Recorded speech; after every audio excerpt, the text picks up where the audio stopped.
자, 봅시다. 여러분들 저기 교재는 일단 어디를 펴보시냐면 경매 부분 있죠? 458이에요? 458 페이지를 일단 펴보시고, 제가 오늘은 지문학습 문제는 없고 그냥 프린트에다가 저거만 넣어놨어요. 경매 절차만 넣어놨습니다. 자, 경매 절차는 나중에 제가 이제 다시 한번 요약집이라든가 이런 데서 다시 이제 나올 거지만, 자, 여러분들 이제 경매를 이렇게 보면 경매에 대한 기본적 내용 나와 있고, 그 다음에 절차가 순서대로 쭉 해서 일단 나와 있어요. 그래서 그거를 일단은 보면서 하는데, 교재 일단 볼 필요 없이요. 오늘은 그냥 기본적인 경매가 이렇게 이루어진다라고만 일단 알고 그냥 넘어가시면 돼요. 그러니까, 물론 여러분들이 프린트물에 있는 이 절차도는 벌써 시험 문제 2번이나 나왔어요. 경매 절차에 관련된 문제가. 나중에 이제 그런 기출문제 풀 기회가 있겠지만, 괄호치기 해가지고 다음 가운데 괄호 안에 들어갈 순서는 이런 식으로 해가지고 나오기도 하고, 일단 이런 절차 문제가 이제 2문제가 나왔었습니다. 근데 기본적으로만 일단 알고 일단 넘어가시면 되고요. 가능하면 경매할 때는 빠지지 마세요. 경매 쪽을 여러분들이 쉽게 접하지 않은 부분들 있죠. 자, 경매 한번 해보신 분? 그래도 계시네요. 경매 낙찰 받으신 거예요? 두 분 다?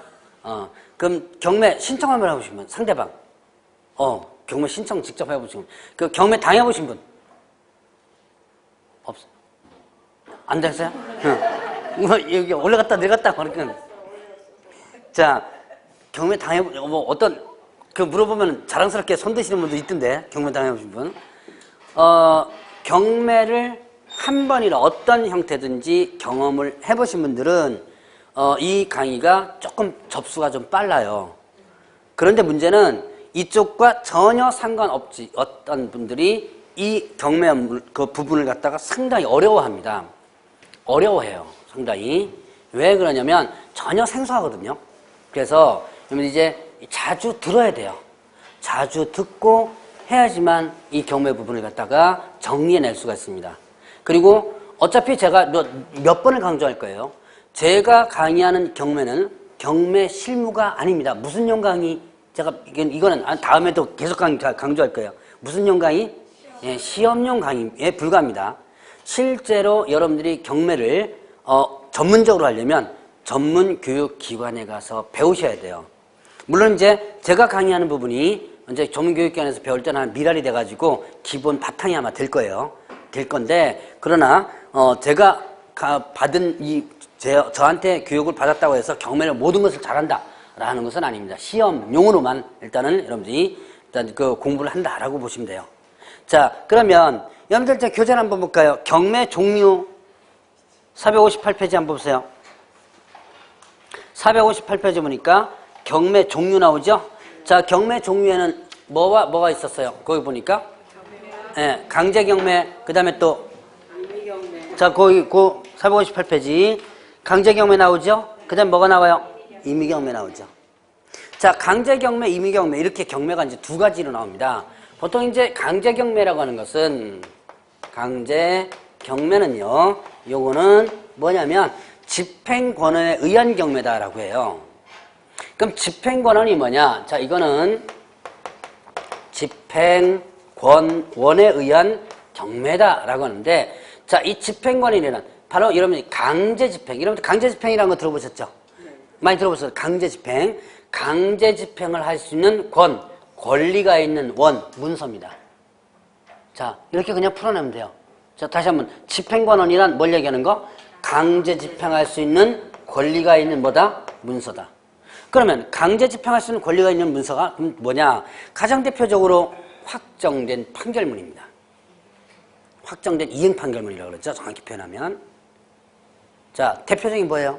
이행 판결문은 누가 누구에게, 자, A는 B에게 언제까지 금원 몇 천만 원을 지불하라, 이런 거죠.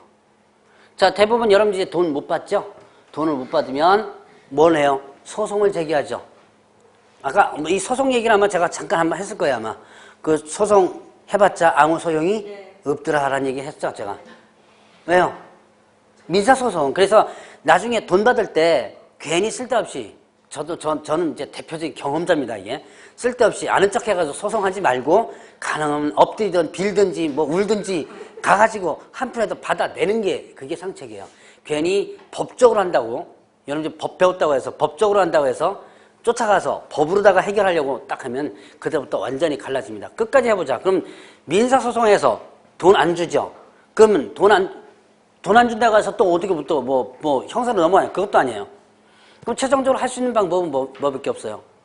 최종적으로 할 수 있는 방법은 바로 강제집행이거든요. 경매. 근데 이놈의 강제집행도 뭔가가 있어야지만, 예, 뭐 건지든지 말든지 하죠. 상대방한테 뭔가 없으면 건질 건 또 없어요. 자, 바로 그때 그 판결문 있거든요. 그 판결문 대표적인 집행권원에 해당이 돼요. 자, 뭐 여러 가지가 있죠. 확정된 이행 판결문이라든가, 그 다음에 또 확정된 지급명령, 뭐 화해조서, 조정서서 이런 것들이 있고요. 자, 이런 집행권원에는 또 뭐가 있냐면 공증된 금전채권 문서가 있습니다. 금전채권 문서. 여러분들 저기 돈 빌리죠. 빌릴 때 대부분 뭐 써요? 차용증 쓰죠. 차용증을 써서 그것만 지장 찍어가지고 그냥 보관하면요, 이게 나오지는 않고요. 차용증을 쓴다. 이거를 어디서? 공증사무소 쓰는 거예요. 공증사무소 차용증을 쓴 다음에 공증사무소 뭐 해줘요? 공증을 딱 받아놓죠. 그러면 자, 일반 차용증을 씁니다. 내가 얼마 하고 며칠 뒤에 언제까지 갚겠다 차용증 써놓죠. 안 갚으면 그 차용증을 근거로 해서 다시 소송을 제기해줘야 돼요. 일반적으로 그렇죠. 그런데 공증을 받아놓죠. 여러분들 공증 받는 이유가 뭐예요? 일단은 판결에 관계없이 하기 위해서, 물론 완벽하게라는 개념도 있지만 그거보다는 법적 효력을 받기 위해서요. 법적 효력. 자, 그러면 그냥 차용증 쓴 것은요, 그냥 당사자끼리의 효력이죠.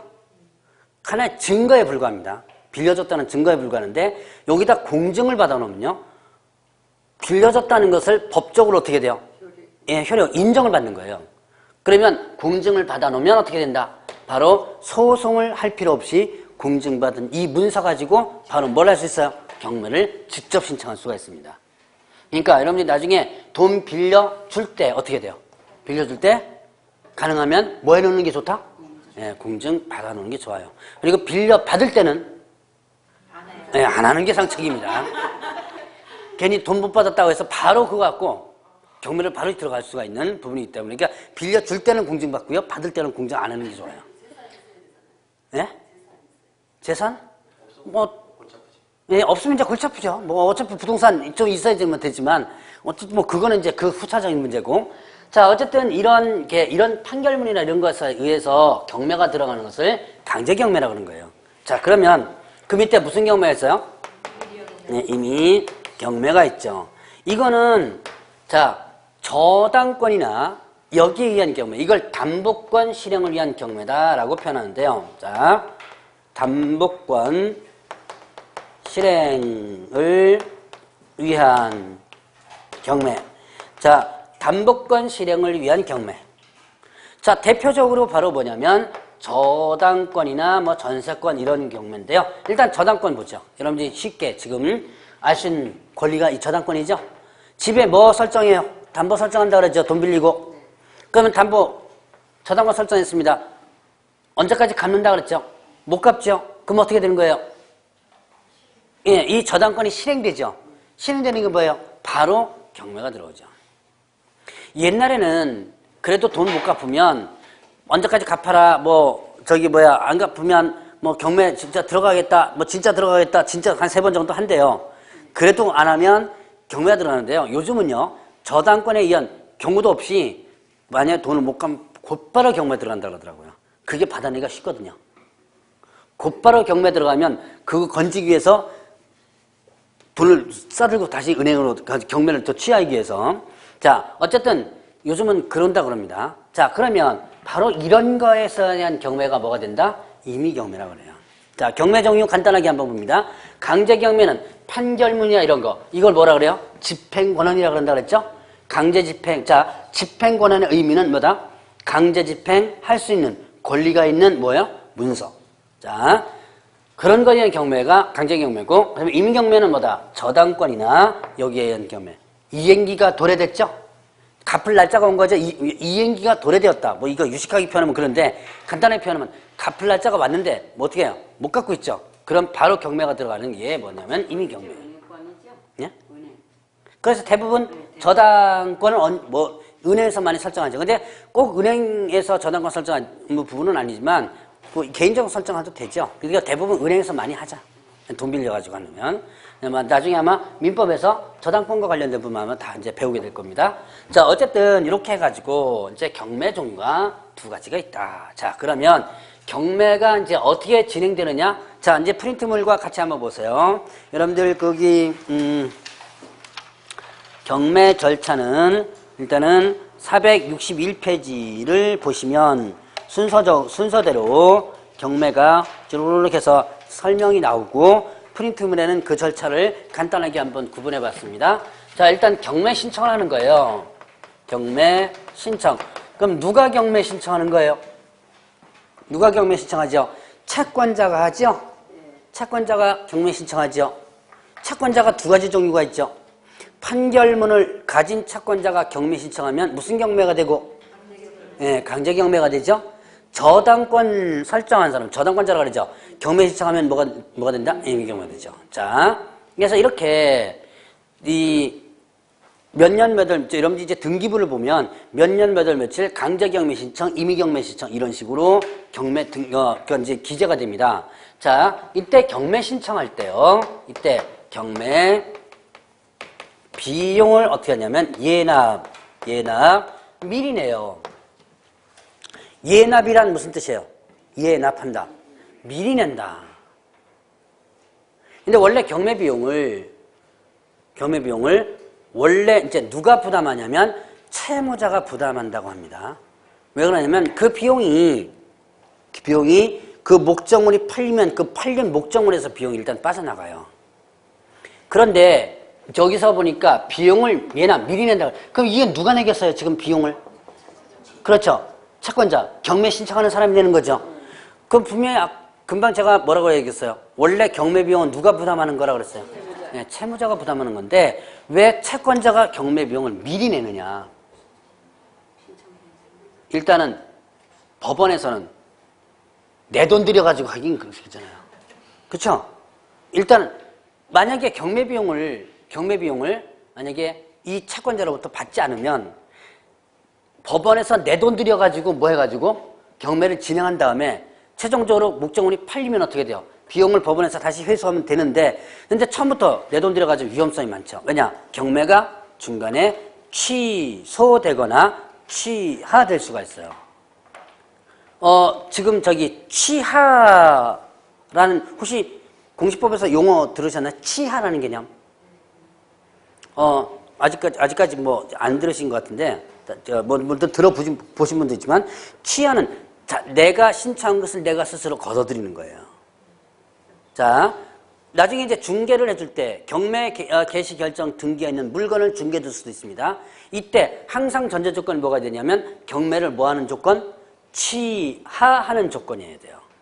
취하는. 그러면 경매 취하는 신청을 걷어들이는 거라 그랬죠? 자, 그럼 경매 취하는 언제까지 하면 될까요? 자, 간단해요. 소유권이 넘어가기 전까지만 경매 취하면 돼요.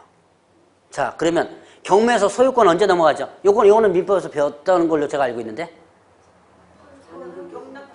그렇죠. 대금 완납하는 순간에 소유권 넘어가죠? 그러니까 경매 취하는 언제까지 하면 된다? 대금 완납 전까지 하는 거예요. 제 신청을 걷어들이는 거. 그러면 자, 이럴 때 이제 이 대금 완납 전까지 경매를 취하를 하면 목적물이 팔려야 안 팔려요? 안 팔리죠. 그럼 만약에 법원에서 내 돈 들여가지고 경매를 진행했다가 갑자기 경매가 취하됩니다. 그럼 비용 도로 내놔 라고 하면 얘 또 도망가 버릴 수도 있죠. 그래서 경매 비용을 일단은 채권자가 미리 내놔요. 저 돈을 이제 대충 계산해가지고 얼마 내라. 그럼 법원에서 이제 비용이 계산돼서 나오면 그거를 채권자가 미리 냈다가 나중에 목적물이 팔리면 어떻게 돼요?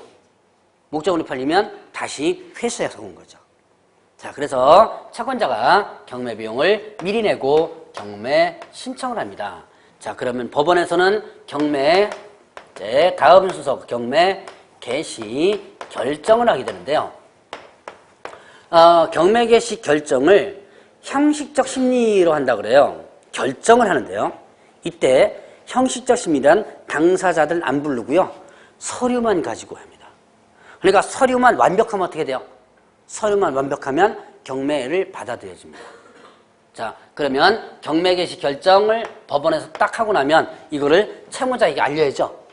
그래서 이제 법원에서 이게 합당하다라면 받아들여가지고 결정을 합니다. 이제 경매가 해야 되겠다 결정을 하고 난 다음에 이것을 채무자에게 알려야죠. 송달을 하는 거예요. 자, 채무자에게 이제 당신 물건 어떻게 됐다? 경매가 결정됐다라고 이제 알립니다. 그리고 나서 뭐 하냐면 경매 개시 결정에 대한 뭐를요? 등기를 하게 됩니다. 공시법에서 지적을 배웠나요? 등기를 배웠나요? 다 배웠어요. 다 배웠어요? 그럼 척탁이라는 용어를 들어보셨죠? 공시법 들어보셨죠? 자, 법원에서 어디로다가 이제 부탁하는 거예요? 등기소로 이거 등기 좀 해달라고 부탁하는 걸 뭐라 그래요? 촉탁이라 그러죠? 자, 그래서 촉탁 등기를 일단은 하게 되는 거예요. 자, 이제 이렇게 되면 자, 등기가 됐거나 아니면 송달됐거나 둘 중에 빠른 시점에 목적물이 압류가 된 거예요. 그래서 압류 효력이 발생된다고 합니다. 그럼 누가 압류한 거예요? 법원에서 압류했죠. 누굴 대신해서 압류를 해준 거예요? 그렇죠. 채권자를 대신해서 법원 압류해 준 거죠. 그래서 나오는 용어가 하나가 있습니다. 이거는 지금부터 드러나야 돼요. 압류 채권자라는 용어가 나와요. 압류 채권자라는 용어가 경매 부분에서 압류 채권자라는 용어가 나오거든요. 자, 그럼 다시 누가 압류한 거라 그랬어요? 법원에서 누굴 대신해서 압류한 거예요? 그렇죠. 그럼 결국은 법원에서 압류했지만 결국 압류는 누가 한 거예요? 그래서 채권자가 압류했죠. 그래서 압류 채권자라는 용어가 나온 거예요. 그럼 압류 채권자 이 사람은 결국 누구를 얘기하는 거예요? 이 사람은 누굴 얘기하는 거? 경매 신청. 그렇죠. 경매 신청자죠. 자, 아까 제가 경매 직접 신청해 보신 분 한 분이 손 들어간 것 같은데 경매 딱 신청을 하면 그 사람이 경매가 받아들여서 등기가 딱 나죠? 그럼 그 사람을 뭐라 그런다? 그 사람을 압류 채권자라는 용어로 쓰는 거예요. 자, 압류 채권자가 누구냐? 그리고 법원에서 압류를 해줬다. 누구 거를 그 채권자 거를 압류해 준 거죠? 바로 그 사람 거에 압류됐으니까 자, 압류 채권자라는 용어를 쓴다. 자, 다시 한번 압류 채권자는 누굴 얘기하는 거? 네, 경매 신청자. 앞으로 이제 계속 1월 달에도 아마 2월 달 때에도 이 용어를 좀 강조할 겁니다. 바로 이런 사람이 이제 나오게 되는 거예요. 자, 그러면 이제 등기가 됐으면 그러면 뭐 한다? 배당 요구에 종기를 결정해서 공고를 하게 됩니다. 자, 배당이 배당 뭐죠? 나눠주는 거죠, 나눠주는 거. 자, 아까 제가 주택임대차 보호법 하면서 후순위 권리자 우선에서 변제 준다는 거, 변제라는 개념 제가 얘기했죠? 우순위 권리자 우선에서 변제가 나눠주는 거죠. 바로 나눠주는 게 배당이에요. 그런데 자, 이게 A, B, C, D, E 이렇게 있다면 공평하게 나눠주는 게 아니라 그랬죠. 순위를 만들어서 순서대로 얘 먼저 주고 그 다음 얘 주고 그 다음 얘 주고 이렇게 준다 그랬죠. 자, 바로 이렇게 배당을 해주게 되는데요. 요구란 뭐예요? 나도 여기에 권리자니까 나한테도 나눠줘라고 요구하는 게 바로 배당 요구예요. 그럼 나도 권리자니까 나한테도 좀 돈 좀 줘. 그럼 내가 권리자라는 것을 어떻게 하는 거야? 증명해줘야지면 되죠. 바로 이게 내가 이 목적물의 권리자고 돈 얼마 받을 게 있다는 것을 증명해서 법원에다가 제출하는 것을 뭐라 한다? 배당 요구다라고 하는 거예요. 자, 그 종기는 그럼 뭐죠? 종기는 마지막 기일이죠. 자, 뭐 이거는 뭐 용어 이렇게 제가 특별히 설명 안 드릴게요. 종기 마지막 기일을 결정해서 언제까지 배당 요구하라 이렇게 하는 거예요. 그러면 이 안에 있는 권리자들이 몽창 다 배당 요구를 해야 되느냐? 그건 아니에요. 자, 배당 요구란 뭐라 그랬어요? 나도 이 목적물의 권리자니까 나한테도 나눠줘라고 신청하는 걸 뭐라 그랬어요? 배당 요구라 그랬죠? 그러면 법원에서 이미 이 사람이 권리자라는 것을 알고 있다면 배당 요구 안 해도 돼요. 그럼 이 사람이 권리자라는 걸 알고 있다. 어떻게 알아요? 네, 등기가 된 권리자. 등기된 권리자는 법원에서 이 사람이 권리자라는 걸 알죠? 그러니까 이미 법원에서 이 사람이 권리자라는 걸 알고 또 금액이 얼마라는 거 알죠? 뭐 저당권 설정했던 전세권 설정했던 금액 나오죠? 이게 등기된 권리자들은 금액이 나오고 권리자라는 것이 뭐가 됐기 때문에 증명됐기 때문에 배당 요구를 안 해도 배당해줘요. 그러나 등기되지 않은 권리자들은 이 사람이 어떻게 돼요? 그 목적물의 권리자인지를 법원에서 모르죠. 그러니까 증명해줘야 되는 거예요. 나 여기 권리자니까 나한테도 줘. 라고 증명해줘야 되는 거죠. 그러니까 자, 다시 한번 이거 상당히 이제 나중에 시험 문제 나올 때 상당히 중요한 부분으로 나오게 됩니다. 배당 요구를 안 해도 되는 사람과 배당 요구를 해야 되는 사람. 배당 요구, 나도 권리자니까 나한테도 돈 내놔라고 만약에 요구를 안 하면 배당 못 받아요. 배당 요구 해야지만 하는 사람들은 그 기준을 뭘로 잡는다? 그 기준을 등기로 잡으면 돼요. 자, 그러면 다시 한번 등기된 권리자는 어떻게 되고요? 배당 요구? 다시 한번 등기된 권리자는 배당 요구? 해야 돼요? 안 해도 돼요? 왜요? 예, 등기부에 나와 있으니까 법원에서 이미 알고 있는 거죠. 그러면 등기되지 않은 권리자는 배당 요구? 해야 된다는 얘기예요. 그럼 그걸 대표적인 예가 뭐냐? 바로 여러분들이 주택임차인들 있죠? 확정일자 임차인들. 확정일자 받습니다. 등기부에 기재돼야 안 돼요? 예, 도장만 찍는 거지 등기부에 기재가 안 되죠. 그래서 확정일자 임차인 이런 사람들은 배당 요구를 해줘야 돼요. 나도 권리자니까 나한테 돈 줘. 그러나 등기된 권리자들, 자 저당권자라든가 전세권자 같은 경우는 등기된 권리자죠. 그러면 이 사람들은 이미 등기부에 있기 때문에 배당 요구를 안 해도 그 등기된 금액으로다가 배당을 해주게 됩니다. 자, 이제 구분합니다. 간단하게 구분해요. 이거는 제가 10월 달까지 계속 강조할 거예요. 배당 요구 해야 되는 사람과 안 해도 되는 사람. 뭘 기준 잡는다? 네, 등기가 크게 잡니다. 등기된 자는 기본적으로 배당 요구 안 해도 되고 등기되지 않은 권리자는 배당 요구를 해야 된다. 물론 이제 거기 조금 더 세부적으로 들어가면 조금 정리해야 될 게 있습니다. 그러나 이제 여러분들이 지금 처음이니까 그냥 등기됐다 안 된다 갖고 그냥 일단 1차적으로 구분 한번 해봅니다. 자, 그래서 배당 요구의 종기를 결정해서 공고를 한 다음에 그 다음에 뭐 한다? 매각 준비가 들어가요. 매각 준비. 팔 준비하는 거죠, 법원에서. 그래서 이제 팔 준비하려면 어떻게 돼요? 현황 조사하지요. 현황을 뭐하고? 조사합니다. 누가 해요? 집행관이 하죠. 집행관이 현황 조사를 하죠. 그래서 이제 그 우리 집에 경매가 한번 들어오면요, 골치 아파요. 찾아오는 사람 상당히 많습니다. 일단은 누구 찾아와요? 집행관에 찾아가 조사 다 합니다. 임차인들 불러내고요. 임차인들 현황 같은 거 다 하고, 그 다음에 또 보증금 얼마냐 이런 것까지 다 일단 다 물어봅니다. 자, 그 다음에 또 누가 와요? 감정평가사가 와요. 그래서 감정평가를 일단 하게 돼요.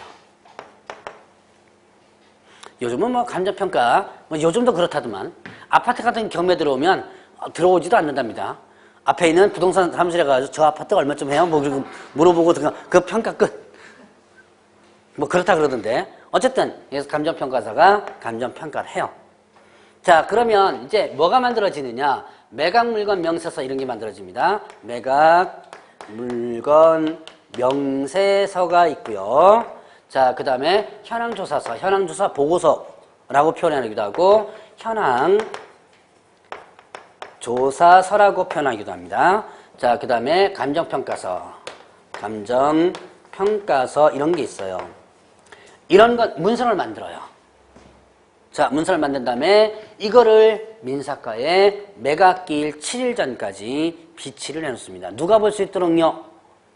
일반인들이 뭐 할 수 있도록? 열람할 수 있도록. 근데 요즘은요, 민사과에까지 굳이 갈 필요가 없죠. 어디에 다 나와요? 예, 대법원 사이트, 인터넷 경매 사이트 있거든요, 대법원. 거기 가면 사건 번호 치면 아주 친절하게 다 나옵니다. 감정평가서까지 쫙, 사진까지 쫙 잘 나와요. 요즘이야 좀 많이 편해졌죠. 옛날엔 진짜 매각 장소에 직접 갑니다. 가가지고 그거 들춰보고요.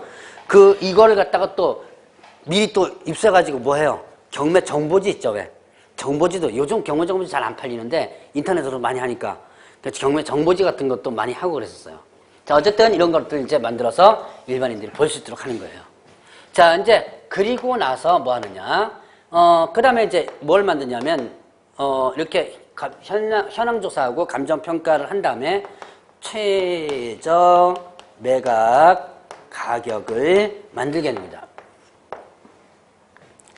최저 매각 가격. 최저 매각 가격은 뭐예요? 최소한도로 이 정도는 팔아야 된다는 최소한의 가격을 정하는 거죠.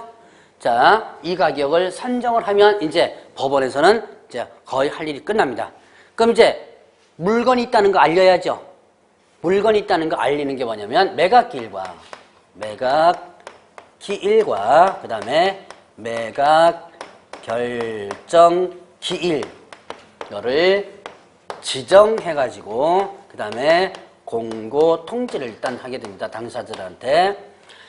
매각기일은 자, 이제 경매가요. 요즘 2002년도에 경매가 대폭 제도가 바뀝니다. 2002년도 이전까지는 민사소송법에 있다가 민사집행법이라는 법으로 별도로 빠져나오는데요. 빠져나오면서 일본식 용어들이 많이 없어지고요. 옛날엔 입찰, 낙찰 뭐 이런 용어를 많이 썼어요. 지금은 경매가요. 매각과 매수라는 표현을 씁니다. 매각이란 어느 입장이고요? 파는 입장이죠. 근데 매수란 사는 입장이죠. 그러니까 옛날에는 입찰, 낙찰, 경락 뭐 이런 좀 하기가 실무 용어에서는 아직도 많이 없어지지 않았지만 법률 용어에서는 그것들이 많이 없어졌어요. 없어지고 파는 것과 사는 개념으로 바뀌었어요. 팔고 사고의 개념으로 바뀌었어요. 자, 그러면 매각 기일이란 뭐가 있어요? 매각 기일은 뭐예요? 파는 날이죠. 쉽게는 파는 날. 자, 그러면 매각 결정 기일은 뭐냐? 이 사람에게 팔 거냐 말 거냐를 최종적으로 법원에서 결정한 날이에요. 보통 매각 결정 기일은 매각 기일로부터 7일 이내로 진짜 잡는다라고 하는데요. 대부분 보면 이때 공고할 때 보면 매각기일 며칠, 매각결정기일 며칠 날짜가 이미 다 공고돼서 나옵니다. 혹시 이 공고문 보셨어요? 경매 공고문. 신문에 그 종종 나오거든요. 네, 그 신문에 혹시 집에 신문을 보시면 신문에 경매 공고문이 종종 나와요. 그거를 버리지 말고 잘 오려서 깨알같이 주의사항이라고 있어요. 그러니까 물건 매물 쭉 나오고요. 밑에 이제 주의사항이라고 해서 그 사항이 나오는데 그걸 한번 잘 읽어보세요. 여기서 공부했던 것이 거기 아마 다 나올 거예요, 아마. 자, 바로 이렇게 이제 뭡니까? 파는 날과 파느냐 마느냐를 최종으로 결정하는 날을 공고를 합니다. 공고를 하면 그 다음에 뭐 한다? 이제 매수 신청 준비하죠. 여러분들 저기 보니까 뭐 돼요? 프린트물에는 권리분석이라고 되어 있죠? 자, 이거는 이제 권리분석. 이제 매수 신청을 준비합니다. 권리분석 하는 거죠. 권리분석. 자, 권리분석은 아마 오늘은 권리분석 아마 못할 거야, 아마. 그냥 절차하다 보면 시간 나갈 거야, 아마. 다음에 뭐 권리도 한번 분석해 볼 겁니다. 그 다음에 또 직접 가봐야 돼요. 경매하는 사람들이 직접 가지도 않고 그 매각 물건 명세서 이런 것만 봐가지고는 안 돼요. 부동산은 항상 뭐가 중요하다 그러죠? 예. 그걸 부동산 학견에서는 임장활동이라고 그러죠? 임장이라는 말은 일본식 표현이지만 우리나라식으로 하면 현장 확인이에요. 현장 확인인데, 자, 그러면 이게 그래서 우리나라에서 늘 부동산 할 때 뭐 하네요? 발품이다 그러죠. 꼭 가봐야 되는 거예요. 가봐서 제대로 됐는지, 그 다음에 위치가 어느 부분인지 이런 걸 정확하게 판단을 좀 해줘야지만 됩니다. 그래서 권리 분석도 하고, 물건 열람도 하고요, 현장 항의도 가보고, 이제 이제 이거 권리 분석을 이제 하고 매수청 준비하죠. 그리고 나서 뭐 한다? 매각 기일이 돌아옵니다. 자, 이제 파는 날이 돌아온 거예요. 요까지는 뭐예요? 법원에서, 자, 요까지는 법원에서, 자, 경매가 신청되면 최종적으로 물건이 조사한 다음에 물건이 있다는 사실을 알리는 과정이고, 자, 여기서부터는 이제 경매가 진행되는 과정입니다. 자, 매각길. 다시 한번, 무슨 날이라고 그랬어요? 매각길. 파는 날이라고 그랬죠? 파는 날. 자, 날을 잡아서 이제 팝니다. 보통, 자, 경매 해보신 분, 몇 시부터 시작해요? 10시 20분. 보통 이제 10시부터 시작을 하죠? 주의사항 주고, 뭐, 어쩌고저쩌고, 뭐, 집행을 와가지고, 뭐, 이 경매장에서 뭐, 이런 짓 저런 짓 하면 안 됩니다. 뭐, 이런 거 쭉 주의사항 줘요. 주고 나서, 이제 시작을 하면 보통 20분에서 30분, 선에서 이제 시작을 합니다. 자, 어쨌든, 자, 보통 이제 10시부터 시작한다 그래요. 그러면, 내가 이제 쓰는 거 있죠? 내가 원하는 물건 써야죠. 그래서 입찰표를 쓰죠. 입찰표를 작성을 합니다. 파는 날. 입찰표를 작성을 해놓고, 그 다음에 내가 이제 원하는 물건 한 장짜리 쓴 거예요. 그려놓고 나서 보증금을 내야 되는데, 자, 매수, 신청, 보증금을 냅니다. 입찰보증금이라고도 옛날에 흔히들 표현을 하는데요. 자, 이 매수, 신청, 보증금을 내는데, 이걸 얼마를 내냐면, 최저 매각 가격의 10%예요. 자, 다시 한번. 입찰표 썼죠? 그 다음에 보증금 내야죠? 보증금 얼마 낸다 그랬어요? 시험 문제 벌써 이거는 한 7, 8번 나왔어요, 이거는.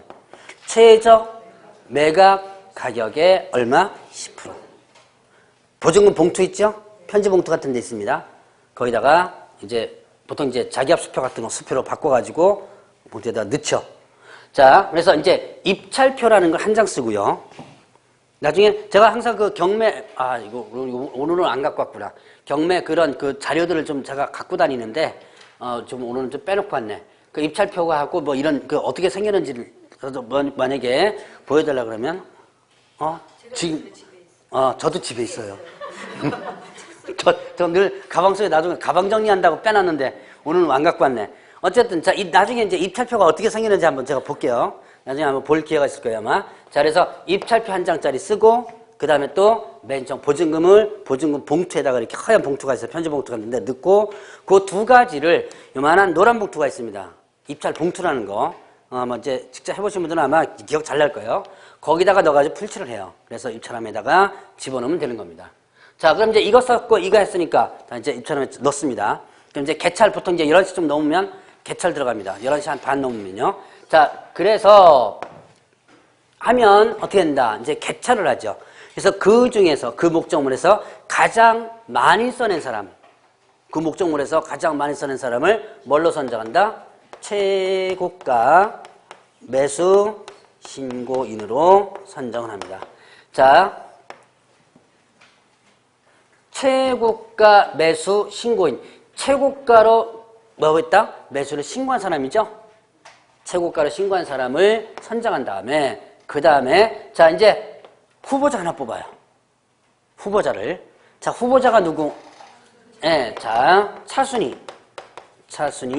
매수 신고인을 자, 선정합니다. 근데, 자, 최고가는 이제 담당 집행관이 부릅니다. 누가 사건 번호 몇 번, 그 물건에 대해서 얼마 써내가지고 최고가가 됐습니다. 라고 이제 부르는데요. 근데 차순위는 이거는 법원에서 직권으로다가 정해주는 게 아니라 자기가 원하면 할 수 있어요. 그래서 어떤 물건에는 차순위가 없을 수도 있습니다. 원하는 사람이 없다면. 그리고 또 하는 가지는요, 차순위의 자격이 있어요. 이거 후보자 뽑아놓은 이유가 뭐예요, 이걸? 후보자 뽑아놓은 이유. 얘가 만약에 포기하거나 그러면 차순위한테 빨리 경매 절차 진행해줘야죠. 그래서 후보자를 일단 뽑아놓는 거예요. 자, 그런데 이거는 자기가 원하면 할 수 있는 거고 안 할 수도 있다 그랬죠. 그리고 또 자격이 있습니다. 자, 그 자격이 시험 문제 벌써 한 4번 정도 나왔나요? 5번 정도 나왔어요. 자, 차순위 매수 신고인의 자격은 최고가 매수 신고인이 써낸 금액에서 보증금을 뺀 액수보다 넘을 때만 할 수 있다. 프린트물에 자, 프린트물에도 있죠? 프린트물. 자, 다시 한번 차순위의 자격은 최고가 매수 신고인이 써낸 금액보다 최고가 매수인이 써낸 금액에서 뭘 뺀 액수? 보증금을 뺀 액수보다 높을 때, 넘을 때만 할 수 있다. 넘는다는 게, 높다는 개념은 뭐예요? 뭐뭐보다 높다는 개념은? 자, 이상일까요? 초과일까요? 예, 이건 뭐뭐보다 넘어야 된다는 초과 개념이에요. 자, 그럼 뭐죠? 이제 이 제도를 만든 이유가 있습니다. 저는 이제 이거 갖고만 계속 예를 들 거예요. 최저 매각 가격이 100만 원이에요. 100만 원인데 어떤 사람이 120만 원을 써냈습니다. 그래서 뭐가 됐다? 120만 원 써내서 일단은 최고가 매수인권이 된 거예요. 자, 그러면 이 사람 일단 보증금 얼마 냈어요? 10원. 자, 10%. 여기서 10%인데 자, 금액 얘기해 보세요. 얼마예요? 자, 일단 단위수는 만 원입니다. 만 원, 100만 원. 이게 꼭 이렇게 써놔야지 되나요? 예, 10만 원 냈죠. 12만 원이 아니에요. 자, 다시 한번. 맨 처음 보증금은 얼마라고 그랬어요? 여기네. 얼마나 했죠? 최저 매각가격 10%라고 그랬죠? 자, 이 사람은 지금 120만 원 써냈지만 보증금 얼마 낸 거? 10만 원 써요. 자, 그러면 그 최고가 매수 신고인이 써낸 금액에서 자, 보증금 얼마? 10만 원을 뺀 액수보다 넘을 때만 할 수 있다고 그랬죠? 이거 넘으려면 최소한 얼마는? 110보다는 넘어야죠. 110보다 넘어야지 초과의 개념이니까 111만 원 한번 해보죠. 자, 이렇게 써낸 사람만이 할 수 있다는 얘기예요. 110만 원도 안 됩니다. 110만 원도 넘어야 되니까. 그럼 이렇게 자격을 제한한 이유가 뭐냐? 자, 얘가 돈 못 내면 어떻게 돼요? 이제 돈 못 낼 때 대비해서 이렇게 후보자 뽑아놓는 거죠? 돈 못 내면 그럼 당연히 후보자인 얘가 사는 거죠. 얘 얘가 예를 들어서 111만 원을 샀다. 그러면 어떻게 되는 거예요? 얘는 111만 원에 사겠다고 했으니까 111만 원 주면 되는 거죠? 네. 자, 그러면 얘는 이제 111만 원에 산 거예요. 110만 원 얘 사겠다고 한 사람 포기했으니까. 그럼 이때 이 보증금 10만 원. 자, 이거 돌려받을 수 있어 없어요? 못 받죠. 요거는 요까지는 여러분들 잘 알고 있을 겁니다. 당연히 계약 위반이니까 이건 계약금 쪼죠? 이건 돌려받지 못하죠. 근데 문제는 이 돌려받지 못하는 것을 이 10만 원을 법원에서 갖느냐? 법원에서는요, 경매만 대신해 줄 뿐. 예, 갖진 않아요. 이거를 나중에 10만 원을 여기에 합산시켜서 배당을 해주게 됩니다. 자, 그러면 어떤 효과가 나와요? 그렇죠. 차순위한테 팔아도 배당 금액은 최고가가 써낸 것만 최소한 높게 되는 거죠. 바로 그걸 노리는 거죠. 그러니까 이제 그 안에 있는 권리자들한테 최대한도로 어떻게 되는 거예요? 많이 돌려주기 위해서 이 조건을 만들어 놓은 거예요. 자, 요걸 여러분들 이해만 하면 여러분들이 한번 금방 아마 체크가 될 겁니다. 자, 다시 한번 차순위 자격을 보죠. 차순위 자격은 어떻게 된다? 차순위 자격은 최고가 매수 신고인이 써낸 금액에서 보증금을 뺀 액수보다 넘을 때, 높을 때만 할 수 있다. 자, 1, 2월 달에 경매 절차 다시 한번 들어갈 겁니다. 그때 다시 물어볼 거니까 한번 기억 한번 해보시고. 자, 그러면 이제 이렇게 해서 최고가 차순위 뽑았으니까 나중에 어떻게 돼요? 떨어진 사람들. 보증에 대해서 반환 신청을 하면 보증금을 반환을 해주게 되는 거예요. 자, 그러면 이제 매각기 끝났습니다. 그러면 매각 결정 기일이 돌아옵니다. 아까 뭐라 그랬죠? 이 매각 결정 기일이란 매각을 최종적으로 이 사람 팔 거냐 말 거냐를 결정한 날이라 그랬죠? 이걸 이제 실무사에서는 뭐라 그러냐면 매각 허브 결정이라고 표현을 해요. 이거를 다른 말로는 뭐라고 표현한다? 매각 허부를 결정한다. 이렇게 합니다. 자, 매각 허부. 허가와 뭐예요? 거부예요. 허가와 거부. 허가를 내두든지 뭐예요? 거부하든지. 그러니까 경매, 예를 들어서 매각이 거부되는 것이 뭐냐면 경매 참가할 수 없는 사람이 참가했다면 매각이 거부돼요. 경매 참가할 수 없는 사람이 있어요. 대표적인 뭐냐? 채무자. 그 지금 내 목적물로 지금 날아가고 있죠? 그거 건지겠다고 덤벼들면 그 돈 있으면 뭐예요? 돈 갚아야죠. 예, 그러니까 그 돈 있으면 돈 갚으라는 얘기예요. 여기 덤벼들지 말고. 채무자 참가할 수 없어요. 그 외에도 법원 직원들 참가할 수 없어요. 법관 직원들. 이때 법원 직원이란 그 해당 법원의 직원을 얘기하는 거예요. 그러니까 예를 들어서 원주에 지금 뭐가 있죠? 원주에서 지금 경매 진행되죠. 그 지원이죠, 지금 원주와. 예. 그럼 원주 그 지원에 있는 사람들은 그 원주에 있는 목적물을 지금 진행대로 못 해요. 그러니까 그 법관이라든가 법원 직원들이 다른 데 가서 할 수 있습니다. 근데 이제 원주에 있는, 예를 들어서 원주 지원에 있는 사람들은 원주에서 진행되는 것은 참가 못 합니다. 자, 법원, 법관, 직원, 이런 사람들. 자, 그런 사람들 참가할 수 없다. 뭐, 이런 거 참가할 수 없는 사람들 많아요. 뭐, 여러 가지가 있지만, 자, 어쨌든 이런 참가할 수 없는 사람이 만약에 참가를 했다가 걸리면요, 매각이 불허가 돼요. 자, 그 다음에 이제 정상적으로 허가되면 또 매각 허가에 대한 항고하는 부분도 있습니다. 자, 이거는 이제 나중에 조금 더 깊게 한번 공부할 때가 있을 것이고, 자, 이제 최종적으로 매각 결정을 하게 됩니다. 그러면 이제 매각 허가가 뭐 한다? 확정시키게 되는데요. 매각 허가 확정되는 어떤 경우냐면, 자, 항고가 없거나, 자, 일단은 항고라는 개념은, 이 사람한테 팔면 안 된다라고 여러분들 이제 뭐 채무자라든가 소유자 이런 사람이 이제 주장을 해가지고 법원에 소를 제기하는 거예요. 자, 그걸 항고라고 하는데, 요거는 이제 조금 더 깊게 아마 다음 파트 때 아마 설명드리겠습니다. 자, 항고가 없거나 아니면 항고가 만약에 기각이 된다면, 그러면 이제 매각 허가가 어떻게 된다? 최종적으로 확정이 돼요. 그러니까, 자, 매각 결정 기일 날 이 사람이 팔겠다고 결정을 하죠. 결정을 하고 나서 그 다음에 이제 좀 더 기다려 봅니다. 항고가 없거나 항고가 기각된다라고 한다면 최종적으로 매각허가 확정이 돼요. 확정이 되면서 이 어떤 용어가 나오냐면, 자, 여기서 이제 용어 하나 또 새로 나옵니다. 매수인이라는 용어가 나와요. 자, 두 가지, 저쪽에 제가 이 용어 좀 알아두시라고 그랬죠. 압류채권자라는 용어 알아두시라고 그랬죠. 압류채권자가 누구라고 그랬어요? 네, 경매 신청자를 압류채권자라고 그랬죠.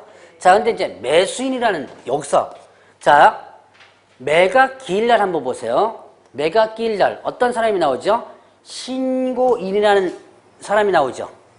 최고가 매수 신고인, 차순위 매수 신고인, 신고인이라는 사람이 나옵니다. 이 사람은 그냥 신고한 사람이에요. 이 사람한테 아직 파느냐 안 파느냐 결정을 안 했죠. 최종적으로 판다고 최종적으로 결정한 것이 바로 매각 허가가 확정되면 판다고 최종적으로 결정이 된 거예요. 바로 요 판다고 결정됐을 때 신고인이라는 꼬리표가 빠지면서 뭐가 된다? 이제는 매수인이라는 사람이 나오는 거예요. 자, 그러면 이제 이 사람은 이제 법원에서 팔겠다고 최종적으로 확정한 거죠. 확정했으니까 이 사람에게 대금 지급 기한을 주게 됩니다. 보통 이제 확정일로부터 1개월 이내에 대금 지급 기한을 주게 되는데요. 기한이라는 개념이 뭘까요? 기한. 여러분 혹시 아직까지 저거 안 배웠죠? 조건과 기한 공부 안 했죠? 민법에. 했나요? 했는지 안 했는지 모르죠, 지금? 조금? 뭐 정지조건, 해제조건 뭐 이런 거. 했고 또 기한이라는 개념. 자, 기한이 뭐예요? 언제까지. 자, 대금 지급 기한을 주게 되는데 언제까지 내라라는 날짜를 주게 됩니다. 예를 들어서 12월 31일까지 내라. 이게 기한이에요. 그러면 자, 12월 31일까지 내라고 하는데 25일 날 냈습니다. 내는 순간에, 돈 다 내는 순간에 어떻게 되는 거예요? 돈 다 내는 순간에 소유권이 예, 취득되는 거죠. 자, 저는 이제 대금 지급 기한을 주고 그 기한 안에 뭘 내면 돈을 다 내면 이제 뭐가 되는 거? 소유권이 이제 넘어가는 거예요. 자, 그러면 그 안에 돈을 못 내면 어떻게 돼요? 돈 못 내면? 예, 차순위 넘어가는 거죠. 그렇죠. 차순위 왜 뽑아놨어요? 돈 못 낼 때 대비해서 뽑아놓은 거죠? 예, 차순위에 넘어가고요. 저 차순위도 돈 못 낼 수도 있죠. 차순위 돈 못 낼 수도 있어요. 그러면 차순위가 또 없을 수도 있죠. 그럴 때 어떻게 되냐? 다시 매각이 들어갑니다. 다시 매각된다 그래서 이거를 재매각이라고 그래요. 자, 여기에 제가 용어를 한번 잠깐 보죠. 세매각과 재매각. 재매각부터 먼저 부터. 재매각, 매각, 그 다음에 세매각. 자, 다 알아둬야 될 용어지만 그냥 다 지금 머릿속에 다 기억하려고 하지 마세요. 그냥 듣고 넘어가시 바랍니다. 들어도 지금 지금 아리송다시로 할 거예요, 지금. 자, 재매각은 팔렸다가 다시 파는 거예요. 요 재자가 그 개념이죠? 팔았는데, 분명히 얘한테 팔았는데요. 돈 못 내가지고 다시 파는 거예요. 자, 이때는 이 재매각은 대금이 어떻게 됐을 때? 미납될 때입니다. 자, 그리고 세매각은요. 안 팔린 거를 새로 파는 거예요. 물건이 안 팔린 거예요. 안 팔린 거를 다시 파는 게 아니라 새로 파는 거죠. 어차피 안 팔린 거니까. 자, 이게 뭐냐면 두 가지. 매각이 뭐였을 때? 불허가 됐거나 아니면 유찰됐을 때. 자, 매각이 뭐였어요? 불허가, 아까 저쪽에서 뭐가 됐어요? 매각 결정 기일날 불을 결정한다 그랬죠? 허가와 뭐예요? 거부, 불허가죠? 자, 매각이 불허가 된다. 아까 참가할 수 없는 사람들 있죠? 그 사람들이 참가하다 걸렸다. 그럼 매각이 불허가 됐죠. 매각이 불허가 됐으면 안 팔린 거죠? 그래서 새로 판다 그래서 세매각이라고 해요. 유찰됩니다. 유찰이 뭐예요? 응찰자가 없을 때 분명히 팔려고 매물을 내놨는데 살려고 하는 사람이 한 명도 없죠. 자, 그때 안 팔린 물건 새롭게 파는 거예요. 이것도 세매각이에요. 자, 근데 이제 이때 중요한 게 하나 나오거든요.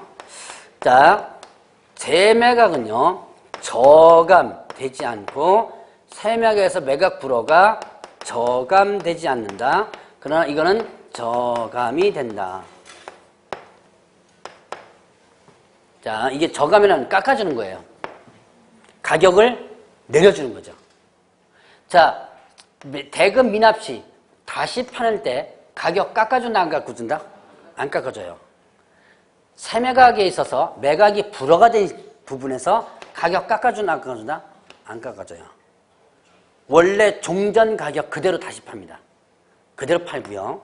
자, 근데 세매각에서 유찰됐을 때는요, 저감 된다 그랬죠? 깎아준다, 안 깎아준다? 깎아줘요. 요때는 깎아줘요.